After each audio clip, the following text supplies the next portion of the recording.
Some Thoughts on the Charlottesville Trial by Colin Liddell.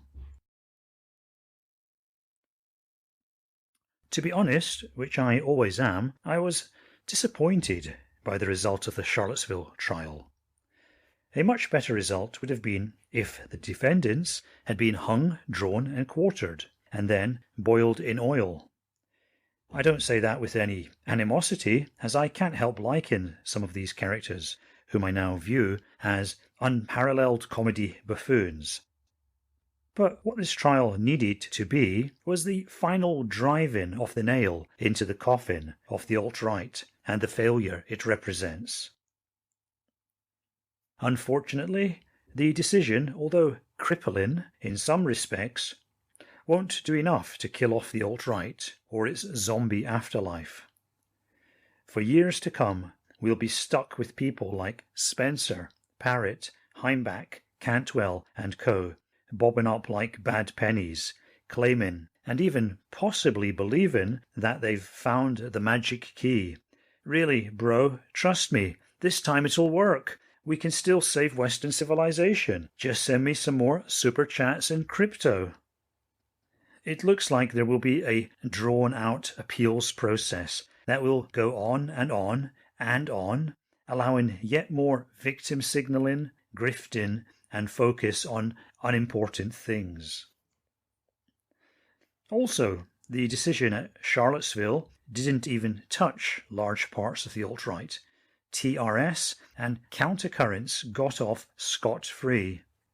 Somehow, self-acknowledged Jewish Nazi Mike Enoch managed to wriggle out of the case, and of course, Grinder Greg Johnson wouldn't have had anything to do with a project so closely associated with his arch nemesis Spencer, whom he resembles in so many ways. So, there is plenty left to resurrect the failed strategy of Nazifying American nationalism and white identitarianism, which, of course, also means ensuring its failure.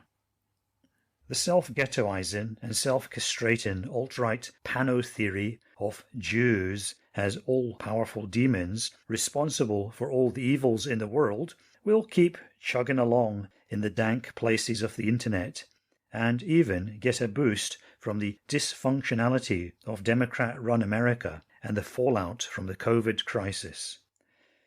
It will certainly remain strong enough to burn up most of the dissident oxygen out there, ensuring that no potent right-wing critique can evolve to challenge the toxic status quo. So yes, really, the hanging, drawing and quartering, along with the boiling in oil of Spencer and co., would have been best for everybody, including Spencer and co. Nationalists are making substantial, if erratic, progress in Europe because the kind of stupidity that flourishes in America is outright banned over there. But unfortunately, the cancer that is American alt-rightism appears to have infected other Anglo countries, like Britain and Australia. A cursory listen will reveal that many dissident right vloggers, podcasters, and content creators in those countries have acquired an alt-right worldview in which the inherent toxic effects of Western modernity are simply recategorized as crimes by the Jews against the Goyim. This would be big if true, but it's clearly a load of bullcrap because there is a whole range of much simpler and more compelling explanations for all the negative trends we see. Mass immigration and the Great Replacement is inevitable in any society like the West that has an affluent economy and a fertility rate hovering around or below the 1.5 mark. Also, an affluent economy and a fertility rate hovering around or below the 1.5 mark is exactly what those people in those societies wanted. I speak as someone who resides in Japan, which is heading in exactly the same direction, without Jewish control of every aspect of the media and academia, as alt-righters claim is the cause in the West. Nothing to do with Jews. Women, if given enough individual freedom, an inherent value of modern Western societies, simply don't want to have kids that much, unfortunately. That is the problem, not anything written by some Jewish cultural Marxist intellectual in unintelligible prose 70 years ago, nor anything by some lesbian Jewish feminist Guardian columnist that no normal woman has read. What about the spate of racially charged cases in America recently? Kyle Rittenhouse, the Christmas parade massacre in Waukesha, and the jogger slaying in Georgia. These have all been cited as evidence that they hate white people, even though most of the theys supposedly doing the hating of the white people are, white people themselves. That should warn you that what you are encountering is convoluted Ptolemaic thinking, a much simpler Copernican explanation for all the evidence generated by these cases is that America is engaged in a messy attempt at social cohesion and inclusivity, which is kind of what you have to do when you have around 40 million blacks in your country and similar or larger numbers, respectively, of bleeding heart liberals and Christians. Calling blacks low IQ, impulsive, or racially inferior, and rearranging society accordingly is not really a realistic option for the kind of society America is. Best to pretend we're all equal and we're all individuals and use a little fake white blaming to explain the awkward disparities in achievement. This kind of ad hoc solution is typical of short-termist societies like those in the West. Simpler explanations can almost always be found for most of the dissident right's bugbears.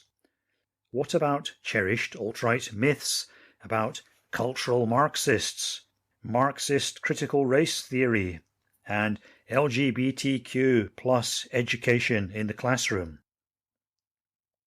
Once you exclude piss-poor Democrat politicians who want to raise the debt ceiling by trillions to make their jobs easier and have a weak, non-judgmental attitude to bad life choices made by their voters, then the term cultural Marxists becomes almost irrelevant, except to describe a few harmless lunatics in university humanities departments. As for CRT and LGBTQ+ pushing educators, sure, some of them might be genuine lefties and even pedos, but let's be honest, most of them are just chronically ignored teachers out of their depth, desperate to find something, anything, that their education-adverse students will pay even the slightest attention to. See how much more real and satisfying simple explanations feel compared to signing on to some mind-mongingly convoluted conspiracy theory that everything is part of a giant Zog plot run by pedophilic Jewish billionaires who just want to turn the West into a giant version of Somalia because reasons. Let's be clear, the problem is not just the Nazis who went on trial at Charlottesville, and yes, most of them were actual Nazis, or the Nazis at TRS, Countercurrents, etc., who didn't go on trial. It's the wider problem of poor analysis and the zero-agency, emotionally incontinent conspiratard thinking it promotes. Nobody would think Paul Joseph Watson is a Nazi, right? But essentially, his whole shtick, that is, they, them, evil globalists, George Soros, boo hiss, is just anti-Semitism without the Jew.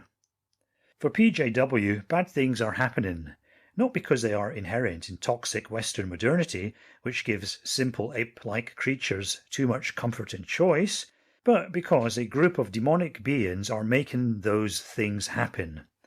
No doubt that sits a lot easier with someone who once enthusiastically gushed about how excited he was to check out Prague's gay nightlife.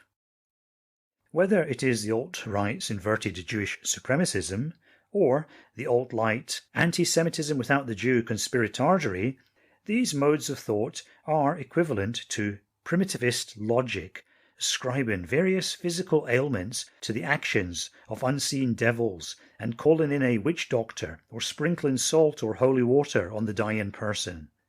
So, what am I saying here? To use an emotionally neutral metaphor, chosen entirely for its descriptive quality, it is this: that the alt-right, dissident right of today is a putrescent, maggot-filled scab of ignorance, paranoia, cope, and delusion, perched on the gaping and possibly fatal wound of Western modernity.